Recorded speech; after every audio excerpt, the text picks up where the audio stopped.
What up, y'all? I got your boy Elias Trejo back. Or after the last beat down, I gotta give him another shot at it. Oh man, yeah, it was pretty bad, man. I saw you checking down a lot last time. You know who we're talking about. Yeah, you got that beat down, boy. Comment section. I took the biggest beating in the comment section, man. So shout out to your Oh, viewers, man. You got right. some. Oh, by the way, he's not allowed to talk about quarterbacks no more, so don't even worry about anything he has to say about Cardinals. He's not allowed to talk about quarterbacks at all. Ooh, No, not after Gardner Minshew. There's no more talking about quarterbacks for this man here. So don't hey, worry about that. watch out for Minshew in Philadelphia. Watch out, watch out. So that Lord mullet, have that mullet mercy. mustache, man. It's taking Lord over have Philly. mercy. Oh my goodness. All right, so we're gonna bring it from cuts to today, pretty much. So, what do are you good with the roster? Are you good with, or is there somebody you think should have been on the team, or somebody that was cut that should have been, or I'm sorry, somebody that was cut that shouldn't have been, or somebody that wasn't cut that should have been? I actually I love the roster. You know what I mean, and I love that the team was willing to evaluate their first 53 man roster, see where they had holes, and bolster it up. So I love what they did in adding, KJ Wright. I think that was big. I know Tanner Muse was a big debate, and I get it. We're cutting third round picks that never played a snap with us, but let's be honest. I mean, we don't know the extent of that Tanner Muse injury last year. Maybe he just didn't have the same potential that came in. But at the end of the day, I think this is one of our best 53 man rosters, top to bottom. Because there's some guys that I'm like, man, what are they doing on there? I'm sure. But at the same time, like I'm looking at, how we've built our team, not just this year. This was an accumulation of, the last couple of years. And, I love it, man. We're deep in our defense. It's going to shock some people this year. We are in agreement about that. I got one little bit complaint though. All right, and you already mentioned it, Tanner Muse. Everybody knows how much I like Tanner Muse as it is. But here's the thing. I don't have okay. If this is about cutting Tanner Muse to bring KJ Wright on, please, I have no problem with that. Yeah. I have zero problems with that. KJ Wright's a top 100 football player. So there's no way I'm going to have, a guy that has never played in a regular season game. I'm going to say, oh, we should keep him when, we got a top 100 guy. Yeah. A guy, a Super Bowl champion, a guy that knows Gus Bradley's defense all nine. But here's my only problem is, okay, if they cut Tanner Muse and they kept Down, leave it, man. Leave it, whatever. Love it. I say leave it. Leave it. Yeah, leave it on the roster. Leave it where it is. I mean, really. But but generally, I like the roster. I mean, just that one little complaint, but I like the roster. I have Yeah. nothing against the product on the field. I think I expect to be much better with just looking at all the names on the roster. Yeah. Yeah. Yeah. So who who are you? You know what? I'm gonna change this. Who do you most look forward to seeing this year? For me, it's Josh Jacobs, man. That continued development. I'm excited to see what he's done. He came up on the injury report with the toe, which takes me back to the McFadden days. Because damn, I hope he's not. I hope he's not in trouble with Oh, that. But no, honestly, I'm excited for him. We've talked. I think he's going to have an MVP caliber season this year. So I'm excited to see him and our second year wide receivers. I've heard a lot of great things about their work ethic this offseason. So, I mean, I wish I could say everyone, right? But for well, me, it is everyone if you really yeah, think about it. But I just who especially was the question. And so yeah. To me, Josh Jacobs, I think we're going to see a different level of Josh Jacobs this year that we haven't seen before. More in the passing game, and I think his running is going to be, he's still going to be a bully when he has a ball. But I think we're going to see some some more explosiveness this year from him, which I'm excited about. They say he's faster because he lost a little weight and he's a little quicker now. So, Yeah. I mean, obviously, I'm looking forward to watching him too. But offensively, I would say the guy I'm looking forward to is Henry Ruggs. Yeah. You know, I called that pick. I was happy about that pick. I celebrated that pick. And obviously last year didn't go the way, we wanted it to. But, between his injuries and COVID and just being a rookie receiver with no offseason, it's pretty hard for him. And so now I think, now he's had an off, because here it is. You already know. If Carr doesn't trust you, you're not getting the ball if he doesn't trust you. He's not throwing you the ball if he doesn't trust you. But now he's had a chance to develop Carr's trust. Not just over the season, but over this off season. To they got other details worked out. So I'm looking forward to Ruggs. What about who are you looking most forward to seeing on defense? On defense, to me, it's definitely Jonathan Abram. I think for the first time in a while, he has a strong defensive line, a strong linebacking core. I like his starting cornerbacks, so I'm curious to see him bring it with a more simplified defensive scheme. It sounds like he's really connected with Gus Bradley, which is awesome. That's what you want to hear, but I want to see this guy do his thing with a solid linebacker group and defensive line in front of him. So I think he's got superstar potential. It sounds like the way he talks and the way he's carrying himself this offseason, it's just different. He's been humbled, man. He's been humbled. So right. Hopefully on the field he plays the same way. He can be a little reckless, but hopefully this year it's come together for him. I mean, last year was his first full season and it wasn't pretty for him. He was lost out there.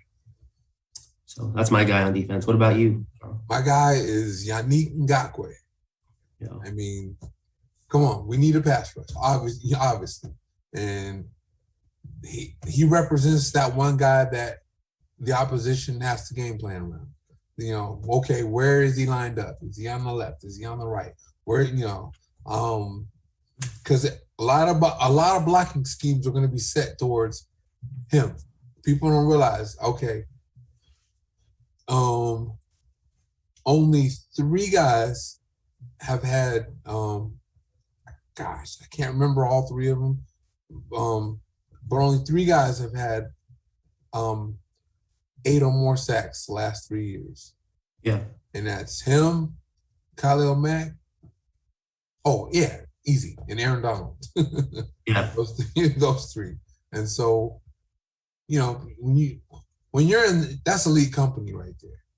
Yeah. So I'm looking forward to seeing those elite pass rush skills work for the Raiders.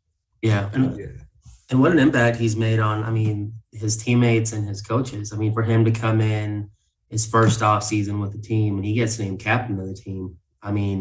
This is a big deal, so I'm excited to see him, man. We got some dogs on that defensive line and Max, man. Max is going to have a guy on the opposite end. It's just as dangerous. I think we're the only team in the NFL since 2019 that we have 2 players on the same defensive line. They're on the top 20 in sacks since 2019, and that's the Raiders, man. You know what I mean? Like we're going to have a pass rush, so that's exciting.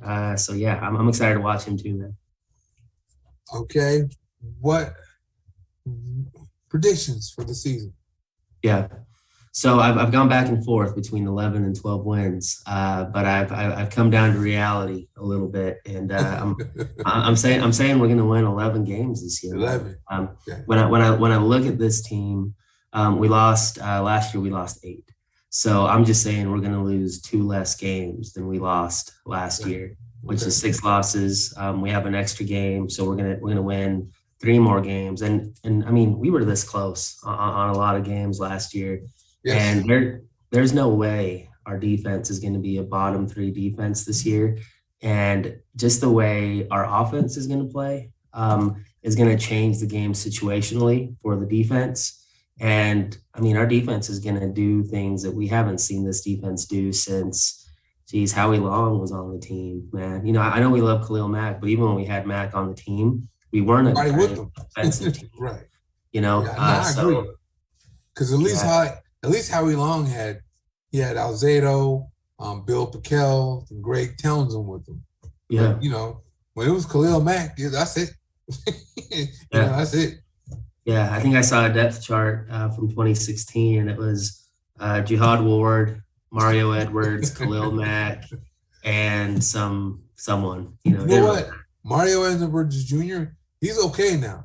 Yeah, He's I mean, I'm not saying he's somebody to write home about, but he's okay now. As a matter of fact, he's playing with Max still up in Chicago. And yeah, he turned out okay. So I just want to give him a little bit of credit, not too yeah, much, but a little bit of credit. yeah, My predictions, you know what? I can't predict the record until I see them play. I gotta see Monday before I predict the record. yeah, But I will say the Raiders will definitely be in the playoff hunt. And I think they're gonna make it. yeah, And they have a chance to do some damage when they yeah, get in. Or anybody has a chance to get in. Anybody that has a chance to get in, they do some damage if they get in. So yeah. that's and so that's pretty much my thing. Okay, what do you see happening on Monday? On What do you Monday, look most forward to just for Monday? I get to sit in the black hole on Monday, so I'm really Oh, you gonna excited. be there? Okay. Yeah, I'm really excited about that, just to see the experience, what it's going to be there.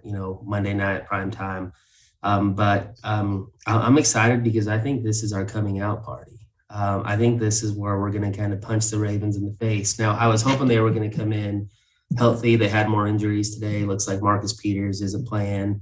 Their backup running back, who was now their starter, because they lost their last starter for the season, is probably out for the season too. Le'Veon Bell's gonna have to play. Yeah, the receivers are banged up. So I'm excited. And you actually said something last time we spoke that really resonated with me. And this is why I believe this Raiders team is going to be awesome. Last year, when we lined up on Sunday, we could beat anybody. But also we could lose to anybody. Yeah. And I think that's going to be the biggest difference this year. And we're going to show it on Monday night. We're not just a team that can lose to anybody anymore. We're still going to be that team that can beat anybody. But I think we've tightened up a lot of things on the defensive side of the ball that's going to make us a juggernaut. I wouldn't be surprised if towards the end of the season, us and the Chiefs are 1 or 2 games apart. Because the Chiefs are going to struggle, man. You don't start 3 rookies along the offensive line, and think that it's just going to be, fun, especially with our defensive line. And we have a tough schedule. Our division plays a tough schedule this year. So, and usually Super Bowl teams that lose in the Super Bowl, they don't come back and have a great year the next year. So it's going to be interesting to watch. Bowl hangover, huh? Mm-hmm. Super Bowl hangover. You know what? I expect big things. I know you're gonna have your things to say about it, but I expect a big game from Derek Carr. Yeah. He's 2-1 against the Ravens. He has a 100 quarterback rating against them, and he's thrown 8 touchdowns to 1 interception against them. So plus Marcus Peters is out. So I'm expecting, so I'm really expecting a big game. See what happens, strategically a part of it is they blitz a lot. Yeah. And Carr picks that stuff up. He picks that stuff up. He sets protections. He does whatever he has to do, and he knows who his outlet receiver is. He knows, what's going on with the coverage behind the blitz and the whole 9. So I expect them to have a good game for that reason. Yeah, I'm disappointed in the way Carr doesn't play consistently week in and week out, but I want him to succeed this year. I want to see his best game on Monday night. But at the end of the day, I'd love to see more aggression from him with his legs and his arm. He's got a cannon, man, and he's athletic. He's athletic, man. He can run. You just need to see it more. I mean, as far as him running goes, I definitely agree with you. He needs, he has the ability. So, go ahead and use what God gave you and do what you got to do with it. But I think you're going to see more aggression from Carr just because he has somebody to be more aggressive with. Yeah. I mean, think about it. He was more aggressive last year than he was the year before. And why? Because he has Ruggs, and Ruggs can run. And you know what? He's not just gonna be aggressive to Ruggs. He's gonna be aggressive to Brian Edwards too, because that's a tall guy. Yeah, he's fast too now, but he's got that height, and when Carr trusts somebody, he's gonna throw it up for him and give him a chance. And I see Carr being more aggressive.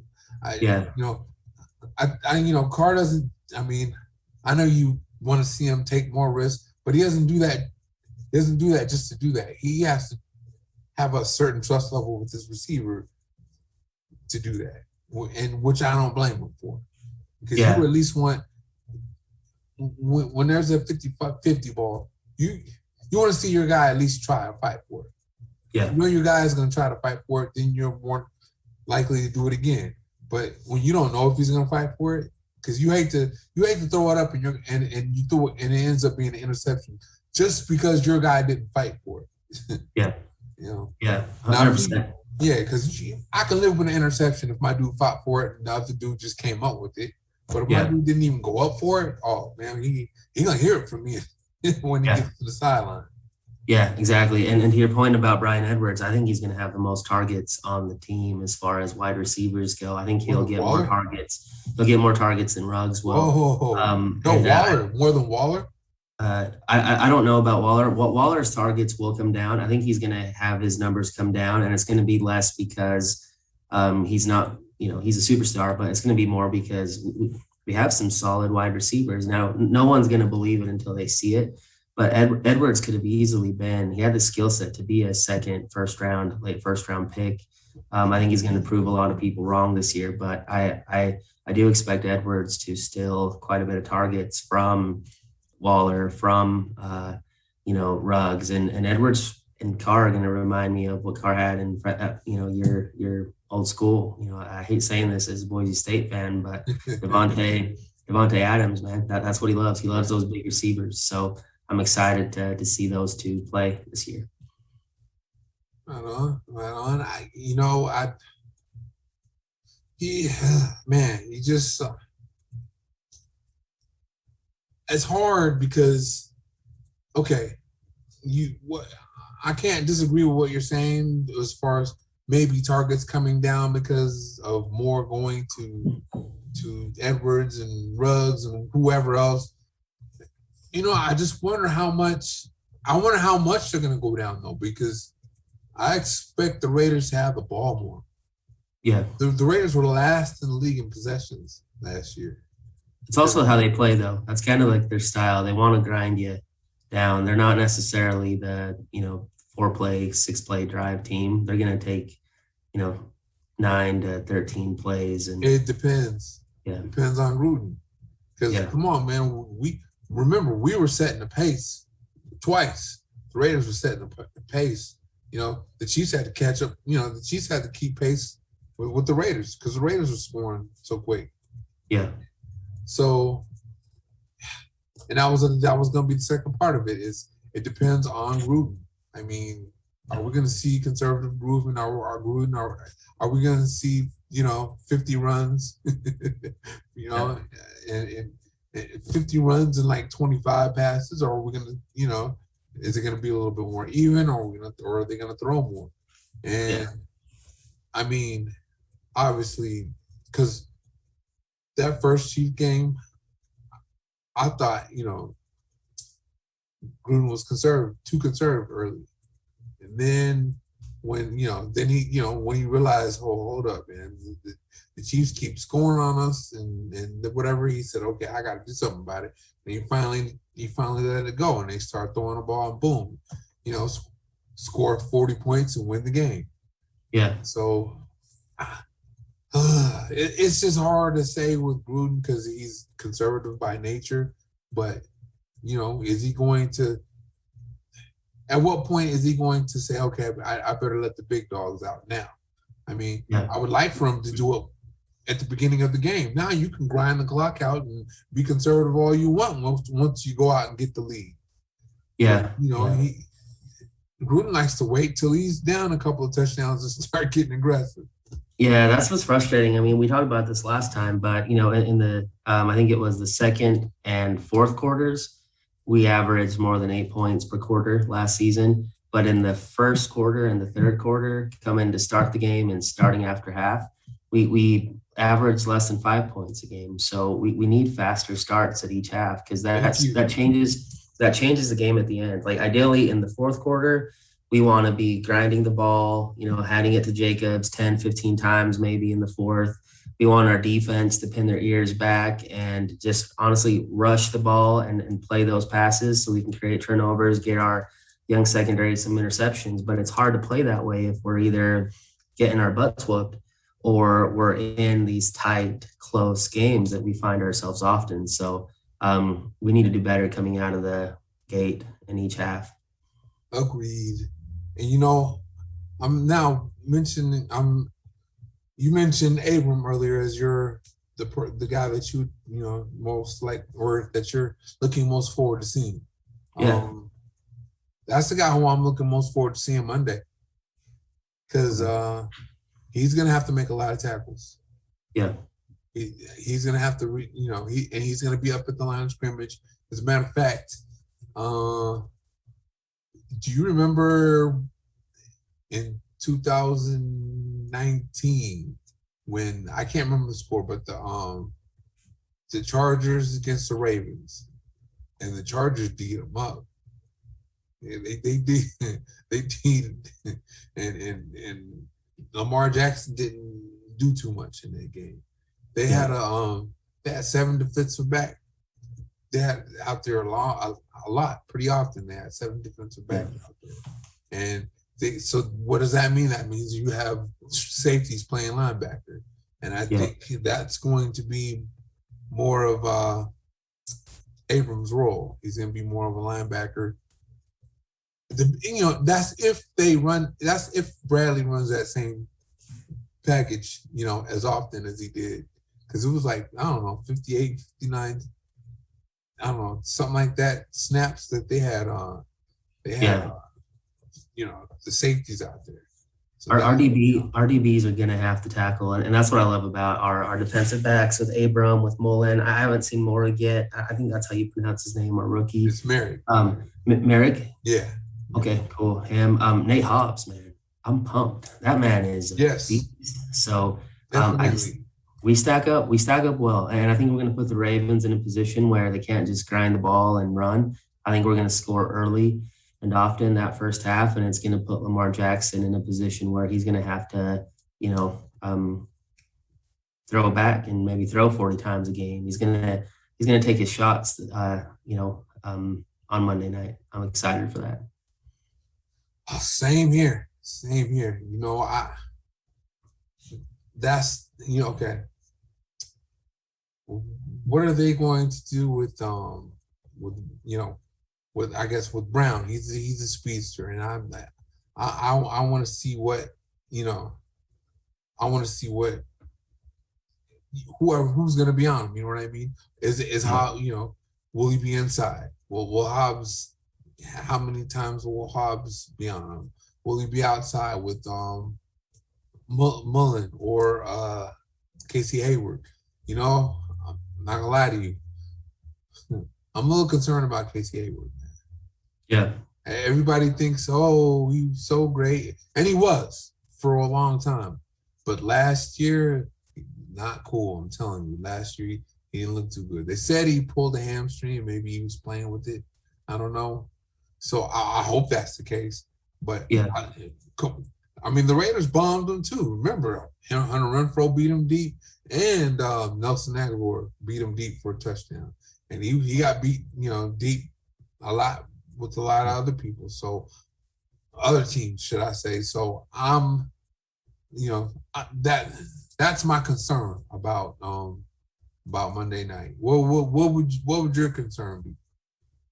My concern really for me is going to be, and this might sound weird, I'm not overly worried about the defense. I just want to make sure that our offense finishes with sixes and not threes. If we can get into the end zone, it's just going to change the whole game completely. So I don't think anybody on the Raiders offense other than Josh Jacobs is going to be worthy of a fantasy pick. I don't think anyone's going to have a phenomenal year, but I think you're going to have like four players that, Foster Moreau is going to be a guy that doesn't come close to leading people in receptions, but he might lead our team in touchdowns as far as tight ends and receivers go. So that's really what I'm looking for. Is I just want to make sure that our offense can finish drives, because at the end of the day, like if our offense can score on anyone, we're going to be able to be in every game, even if our defense is poor. But I don't think they're going to be poor. So really to me is how aggressive are we going to be? I want to see us go for it on fourth down more when we're inside the 10. There's just a lot of things I want to see. And it's going to be how many points can we score? Can we score when it matters? I know we cheer about 27 points per game, but if we scored our 27th point when we were down 20-44, or if we score, I want to score when it matters. And to me, that's early and often. So you're more concerned about the offense. I am. That has scored 27 a game than you are defense. That last time on the field gave up 30 a game. I am, because I really do think that the offense. There's a lot of new parts, so we don't know. It's Monday. Monday is the first game. Don't get me wrong. I expect that defense to be okay by midseason. I expect them, but how fast of a gel is this going to be? Yeah, that's and then like I said, I'm still concerned about Casey Hayward, man. If they put Hollywood Brown over there and he goes deep on them, and we don't. Well, they're going to get the rush, but I'm just a little concerned about that. Don't sleep on Arnett either. He's probably going to win the starting job eventually during the season. He's healthy. He's gotten back to his playing weight. But honestly, the biggest reason I'm not overly concerned about our defense is because of how bad it was last year. But also, like when you look at our linebackers, they're familiar with the system. They know what they're doing. Along our defensive line, that's probably our strongest position, is the defensive line on defense. So really for me, it's the secondary.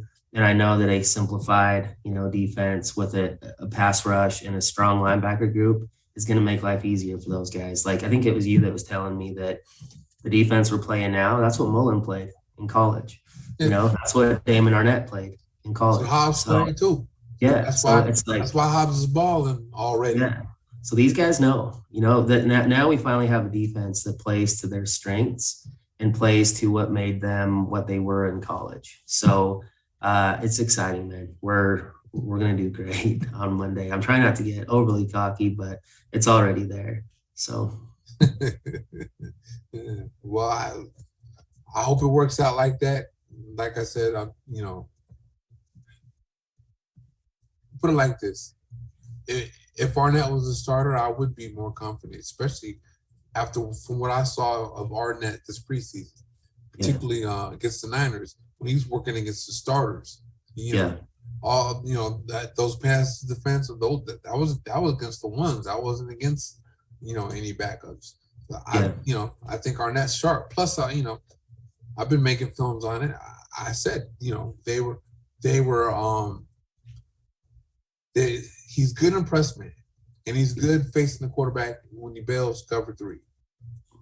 His problem was route recognition in off-man coverage. You got to, when you're an off-man, you got to have route recognition skills. If you don't have route recognition, you're gonna get flamed out every time. Yeah. Although you know what, they had him an off-man in the last preseason game, and he looks to have improved even in that. Yeah. So, like I said, when you talk about Arnett, you're preaching to the choir, because I like Arnett a lot. But they don't. He's as far as I know, the starter is Hayward, and I'm after what I saw of him last year, I'm just a little concerned. Hopefully, that was just okay. He had a pulled hamstring, so we couldn't really go get it like that. Yeah. But Yeah. that would be the one concern. Also, my concern is with the O line, and I like the players, Yeah. but how do I put this? The Ravens are bringing pressures. You already know that they're bringing blitzes all day. So Yeah. are they going to pick those things up? Because I'm not really the guy I'm really worried about is Leatherwood. There was a couple of times this preseason. Okay, when Leatherwood knows who he's blocking, he's fine. I'm not worried about that. But with all these different exotic pressures that that Baltimore brings, I'm concerned about him not getting the man that he's supposed to get, because that happened this preseason a couple of times. He didn't, his guy that he was supposed to block in the freshman quarterback, because he didn't know who he was supposed to block on that play. So that's my concern about the offense. I think if they have that right, then I'm looking forward to Carr having his big game. Yeah, and here's one of the reasons I don't really concern myself with the offense. Like, I look at the Chiefs situation. I think all brand new 5 starters this year along the offensive line. First time ever playing together. Chargers, I think, have 3 to 4 brand new starters that have never played together. Like, yes, our starters last year aren't here, but Denzel Good, Richie Incognito, John Simpson, even those guys were on our team the last 2 seasons. So, like, they're familiar with the system, they're familiar with each other, they're familiar with communication. James as well, our center. So I'm not overly worried about them. Leatherwood, I am worried, but I feel like this unit is very cohesive. Derek Carr he's not going to hold on. He's not the quarterback that's going to hold on to the ball too long. We both know that. That ball is coming out of his hands quick, and he does great against the blitz. And really, Leatherwood is the only new kid on the block, and he's gonna mess up this year. He's gonna make mistakes, but I think if we adjust our protections, get our running back on his side, you know what I mean, just to make sure that we have the extra protection that Carr needs.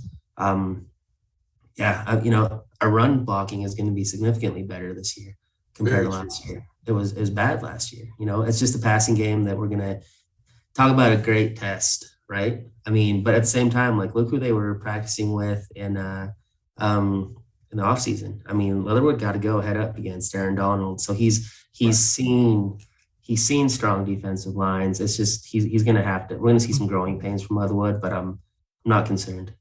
I'm not concerned about Leatherwood when it comes to his ability to block whoever he's blocking.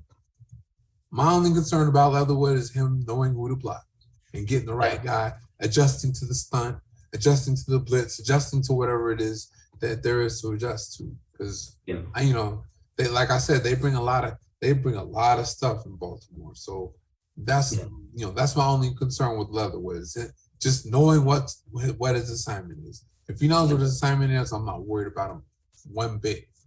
Yeah, I mean, I'm more excited about him than I was about Trent Brown. The one thing I loved about Leatherwood was I watched the video on him. He would be a financial advisor if he wasn't a football player, which tells me up here he's got his mental straight, and that's going to help him. He's going to put some great film and some bad film, in his first couple games, and I think he's going to learn quick and adapt quick. So that's what I'm hoping for. Are you concerned about Incognito? Because he hasn't practiced since the strained calf muscle. So do you think that I'm hoping Simpson starts, man. Yeah. I hope Simpson takes his job. I hope that. Oh, you're hoping for that. Okay. Yeah. I'm hoping that, like, Hayward and Incognito take more on a veteran mentorship role towards the end of the season. So our young guys, Arnett and Simpson, can come in and do what they can do, So that's kind of what I'm hoping. Right. Okay, one last thing. And, it just looks like, I want to see what you think of this. It just looks like the Raiders they're built to win now and into the future. Instead of okay, it's all went down, and then everybody gets old, and it's over with, like 2002. Yeah. Yeah. I Because think they that, have, let me right quick, because they have okay, example, okay, Casey Hayward gets to show which he probably already has. He got to show Arnett the ways, the way to do things. Now, Arnett's first round pick, so he has talent. So when Hayward's gone, boom, we got Arnett. And then okay, KJ Wright, he's getting up there. He's in his 10th year. Now he gets to set a standard, for linebacker play. And um and then so when he goes, the Morrow will probably be most likely to take his spot. I don't know. But either way, they just have, and then you have Jerome McCoy, who's a vet. Now he sets the standard. And when he's gone, you know, hopefully, Solomon Thomas and because who's still young can take that. And that's why I think they're built to win from here into the future. yeah. And I feel the same way. And really to me, it goes back to that 2019 draft class. 2019. People that wanted them to like just break out and be superstars in their first and second year, to me, are being a little unrealistic. But it's that class that's, I think, is taking ownership of the team, and their development is going to be important. So I think we've done it right. Have we been perfect? Absolutely not. But the majority of our players on the roster are young players that we've drafted, that we've developed. We've sprinkled in some veterans that can come in and make an impact right away. We have an 8-year veteran quarterback that's entering his 4th year in the offense, same system. We're absolutely ready to win now. And that's the biggest reason the media doesn't see it. The biggest reason Vegas doesn't see it is because they don't necessarily take in the what's going on in the off season, the development of players. Like they see Rodney Hudson out, right? Oh man, best center in the league. Raiders are in trouble. But they don't see Andre James the last 2 years working behind him, coming in the games where Rodney Hudson couldn't play and actually performing well, So to me, this is the year that development makes a difference, and the year that these veterans like Yannick, like KJ Wright, like Perryman, guys like those guys are coming in, and they're going to help us get the push we need. I mean, you got our defensive tackles, you got Thomas, you got Jefferson, who I think is going to surprise a lot of people, Hankins. And if we can get Furl to get in there, man, and do what he's doing, I know he gets a lot of hate, but the thing that made him awesome in college was that there were other defensive linemen on his defensive line that were also studs. He wasn't the only one. And now he's going to have help along that defensive line. He's going to get favorable matchups where he's going to make a difference in the run game and even the pass rush game. But I mean, there's just a lot of things I'm excited about, but absolutely, I think we're ready to win now. And we get into the playoffs, I don't think there's a team that we can't beat. We can run the ball. We can pass the ball. If Carr can just reduce his turnovers this year, we won't turn the ball over more. But I think our defense is going to have the pass rush. That's going to have that secondary that can cover anybody. So, I mean, I'm not going to sit here and say we're going to be hoisting a Lombardi trophy, but if we do, I'm not going to be surprised. Well, I mean, it goes back to they could beat anybody, they could lose to anybody. Now, Yeah. hopefully the lose to anybody gets dropped this year.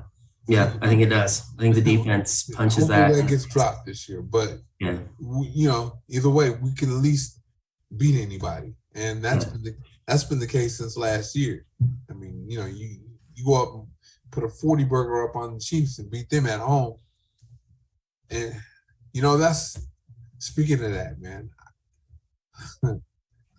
Is he gonna play like that when the crowd is there? You know what I mean? Because when you look at all of Carr's performances in Kansas City, I have to admit he stinks. he stinks in Kansas City, and except for last year.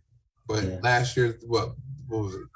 10,000, 20,000 allowed. Well, what are you gonna do? What's he gonna do when it's loud over there, and you know you can't hear yourself think? Is he gonna be okay? Kansas City was his Boise State, man. I remember him coming to the blue turf and didn't do too well, you know. So we need to see it, you know, and I mean, that he can earn his extension this year, or it's possible that we're going to have the same conversation at the end of the season, you know. Mariota? So, maybe, yeah, you know what I mean? So we'll see. Not Kaiser anymore, damn it. But that's another day for my Notre Dame quarterback. But oh yeah, that's right. You're not allowed to discuss quarterbacks anymore, anyway. I forgot about that's a flag. My bad. So. Yeah. Anyway, that's all we got for you guys. So we closing this thing out. Go ahead and say your goodbyes, Elias. Hey, appreciate you guys. Check me out. Las Vegas Chronicle. I'm writing for them now. Excited to be a part of that team, and I'm excited to collaborate with you, Carl. It's always a pleasure, and hopefully your subscribers are a little bit nicer to me in the comment section this time around. So. I have no control over them. All good, brother. Well, I appreciate you. Right on.